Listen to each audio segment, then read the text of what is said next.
আমার কথা যদি বলেন তাহলে আর দামাদামি করতে হবে না। কক্সবাজার এসে ট্যুর দিয়ে যদি আচার না কিনে বাসায় যাওয়া হয় তাহলে মনে হয় ট্যুরটা একদম অসম্পূর্ণ থেকে যায়। কি বলেন মামা? মামা আচার আছে নাকি?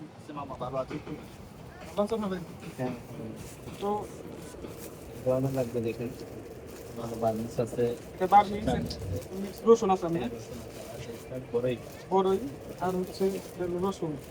এটা রসুন রসুন রসুন আচার আমরা এখানে এসে খেয়েছি 2 দিন আগে, তো আমাদের কাছে খুব ভালো লাগছে। তো এই কারণে রসুন আচার একটু বেশি করে নিলাম। কক্সবাজার এসে ট্যুর দিয়ে যদি আচার না কিনে বাসায় যাওয়া হয় তাহলে মনে হয় ট্যুরটা একদম অসম্পূর্ণ থেকে যায়। কি বলেন মামা? সবাই কক্সবাজারে এসে আচার নেয় কম বেশি, তো আমরাও নিলাম এই মামার কাছ থেকে, খুব ভালো লাগলো। তো মামা আমাদের তাহলে এই সবগুলোই প্যাকেট করে দেবে। তাহলে এগুলো দিচ্ছি আমার। হ্যাঁ ঠিক আছে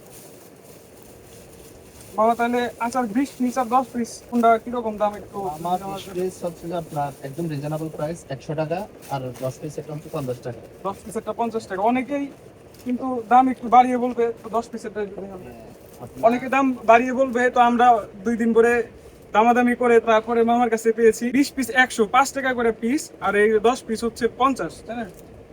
5 টাকা করে পিস। আমরা প্রথম দিন এসে বুঝতে পারিনি, প্রথম দিন আমরা একটা করে খেয়েছি 10 টাকা করে, বুঝতে পারছেন? ঠিক আছে মামা, আপনার গায়ের রেট 20 পিসে আপনার 300 টাকা প্রাইস। আমরা এগুলো বলি না, কাস্টমারদের 180 200 টাকা বলি, জাস্ট 150 টাকা আমরাও বিক্রি করি। ঠিক আছে, আর যারা আমাদের পরিচিত হয়ে যায়, যা ভালো দেখে দেখে যার নাম আমাদের কম পারে, আমরা একদম রিজনেবল প্রাইসে রাখি আর কি। মামার কাছে আসলে আমার কথা যদি বলেন তাহলে আর দামাদামি করতে হবে না।